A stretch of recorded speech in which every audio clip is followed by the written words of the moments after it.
Sure, Jurgen, start with something nice, actually. Have you heard back from Adebayo Akinfenwa after you hit him up with a congratulatory message? And when are you partying with him?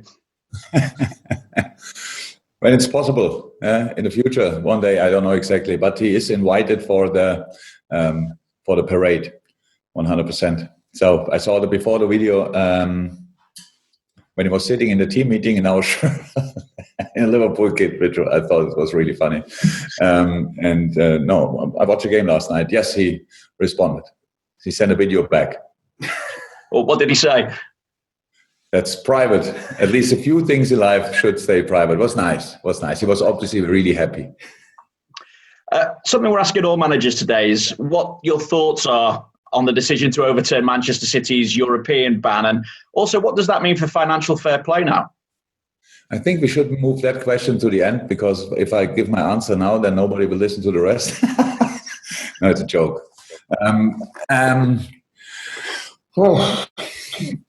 I don't even know if I can answer it. One of the big issues I have is obviously I think it's a serious subject. So and then I said it a couple of times before that not speaking in your native language is a problem, obviously. So let's start like this. I'm from a personal point of view, I'm happy that City can play Champions League next year, because if I think about the league and City has 10-12 games less, I don't see for resting players. I don't see any chance for any teams in the league, honestly. And apart from that,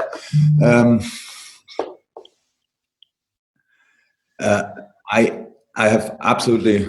I don't wish anybody anything bad and stuff. As I said, I'm happy that City can play Champions League, but I don't think it was a good day for football yesterday, to be honest. Just because.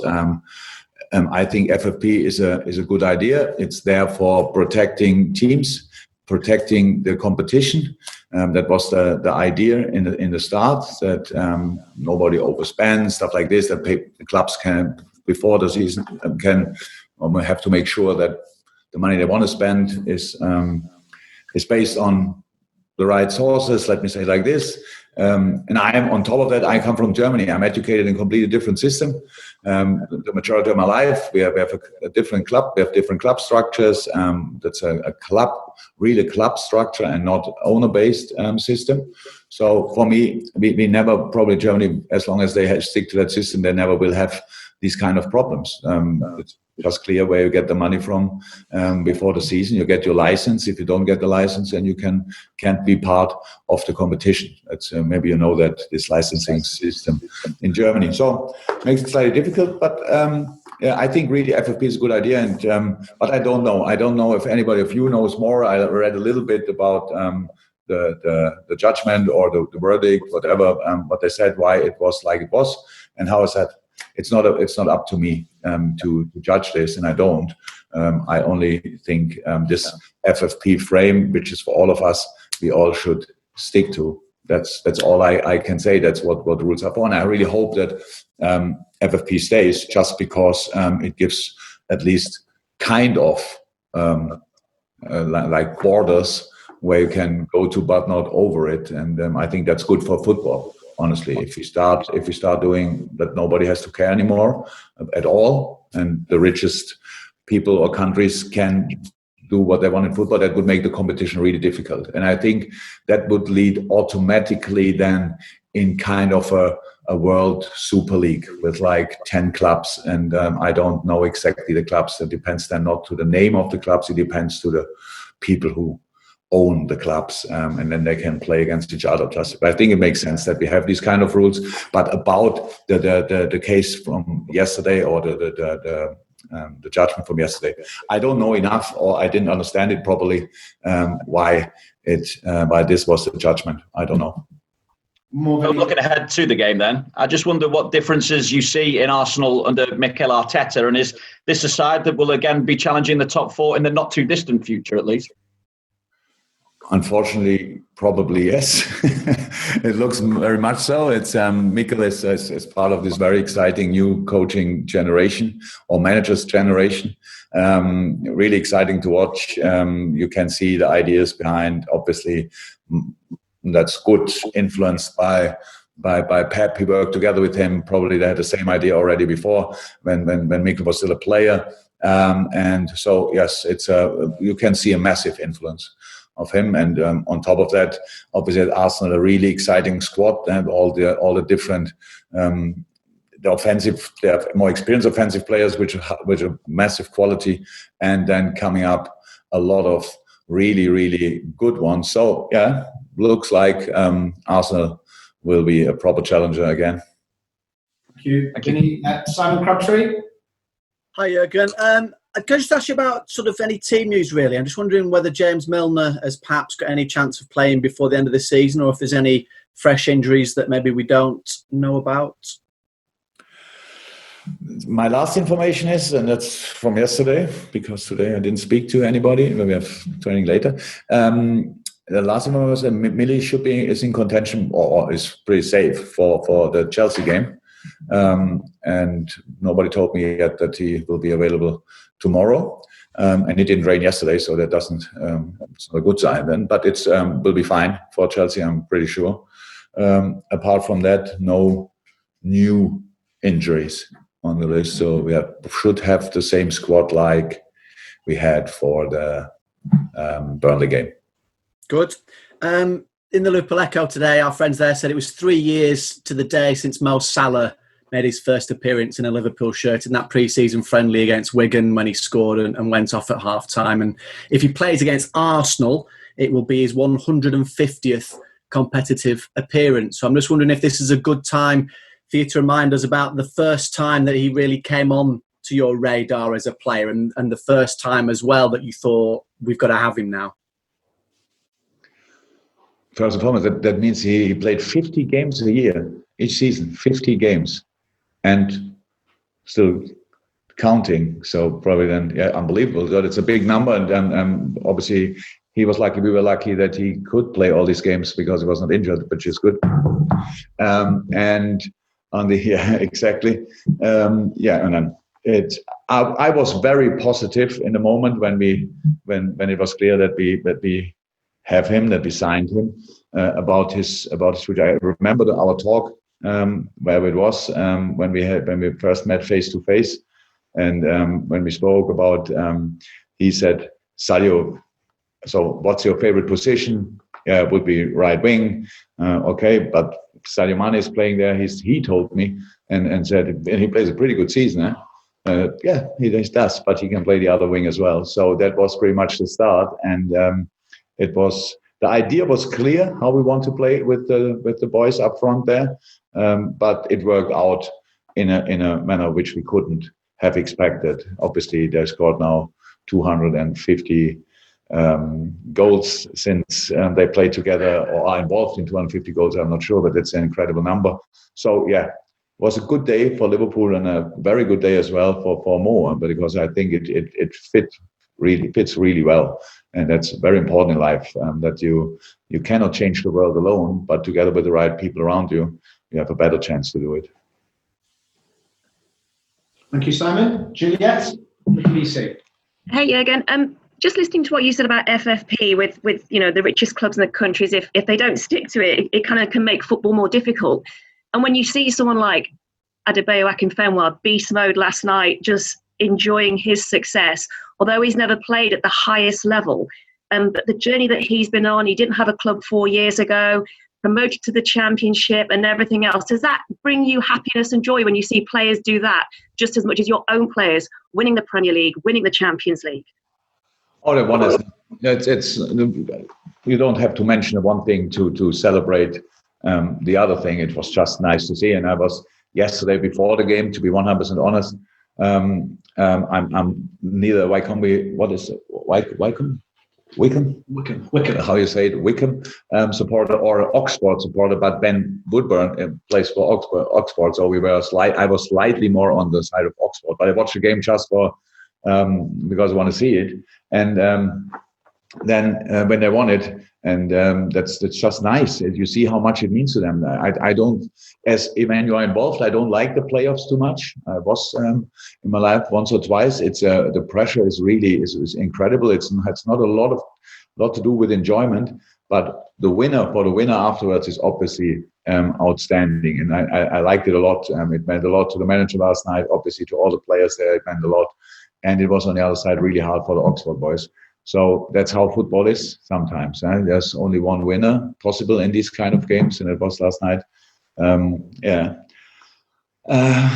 Not Oxford, obviously, and that's how it is. But no, I just enjoy these kind of stories. Of course, I like it because as a player, I was in similar situations. So that's how it is. And football meant everything to me before somebody thought it's worth to give him some money for it. And that's why that never changed. And that's why I always will love this game, because you can fulfill your own dreams. It just depends to the dreams. And for some teams, it's a bit earlier. For other teams, they have to wait a little bit longer. But if you work hard, there's still a chance for you and still a possibility for you. And I hope this game stays like it is. And I'm not worried about that. This game will always have these kind of, we always will have to find these kind of chances.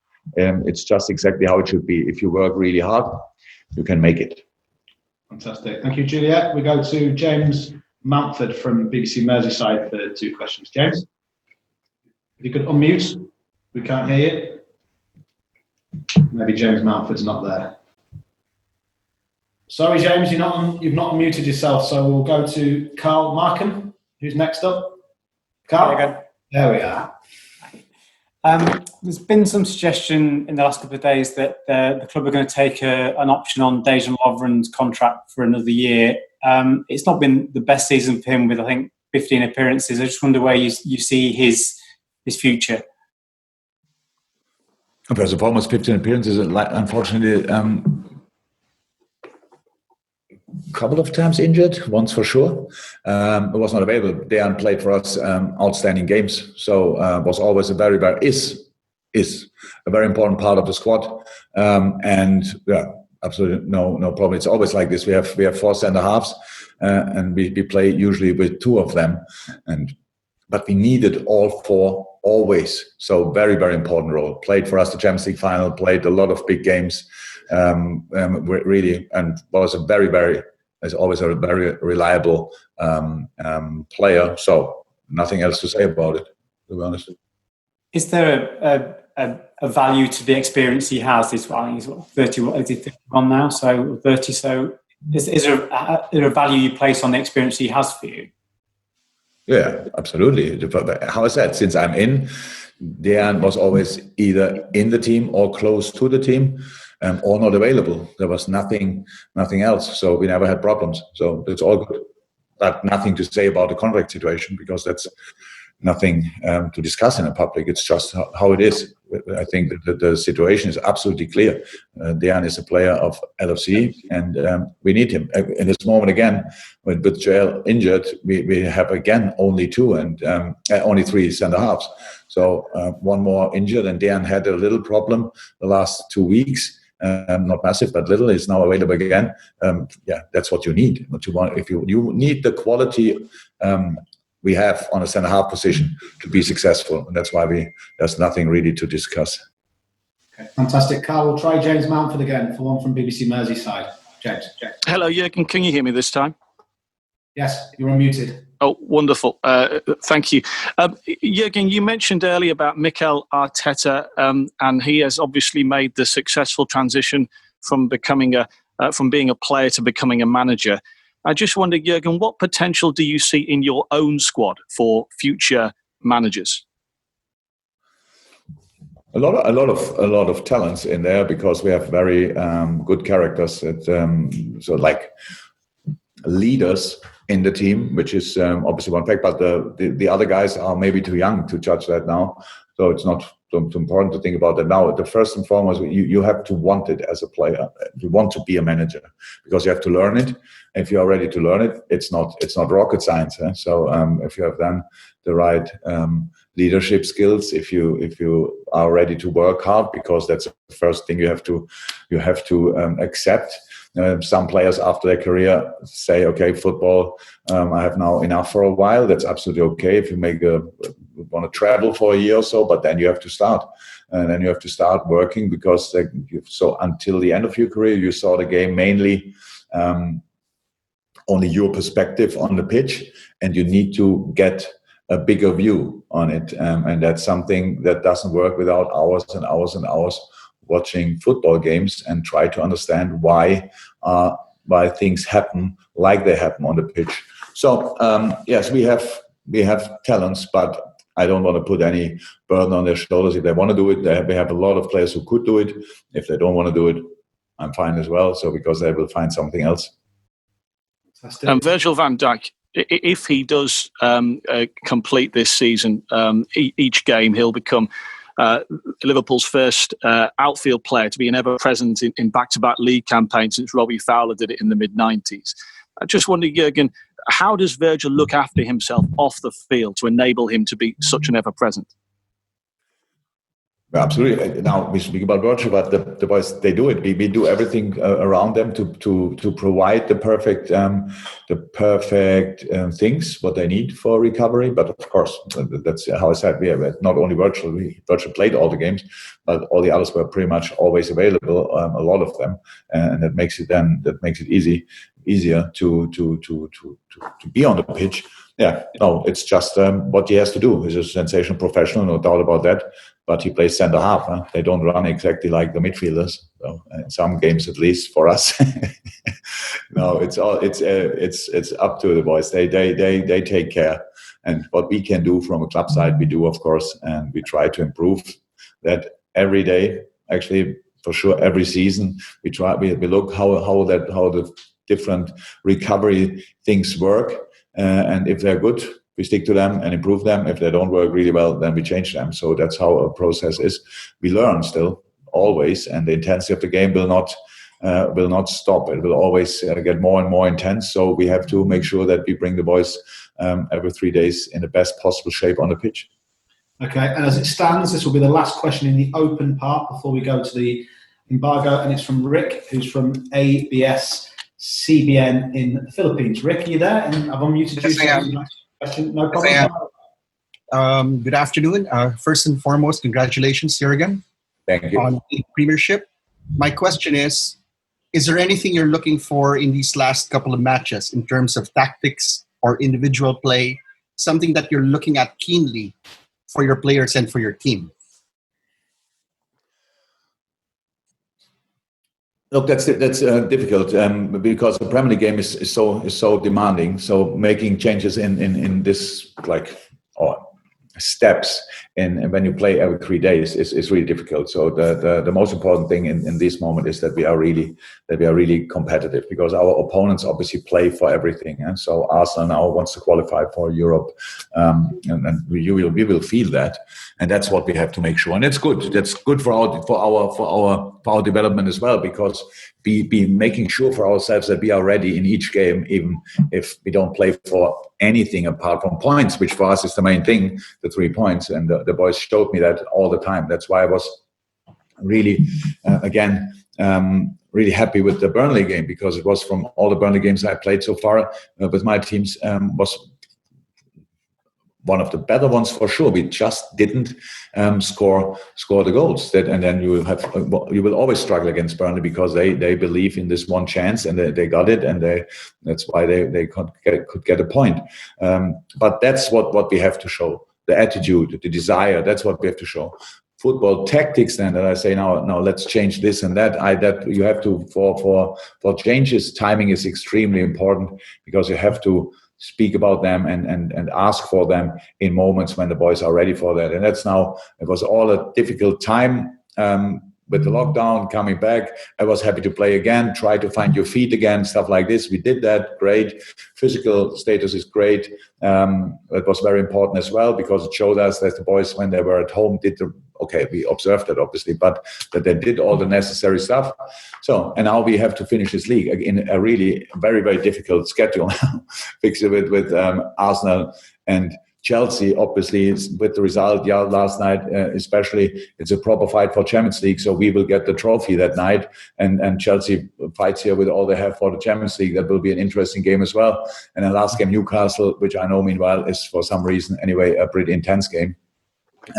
So that's how it is. So I don't ask for changes. I ask for consistency. I want to see us consistent, performing on our highest level. And then it's always like this. If you don't score, and that happens in football, then you have to invest even more. If you score, then you can make your life slightly easier. But without scoring, football will always stay a proper fight. And so far, the boys were really ready for that. So I'm fine with that. Thank you. Thank you very much, and good evening in the Philippines. Right, okay.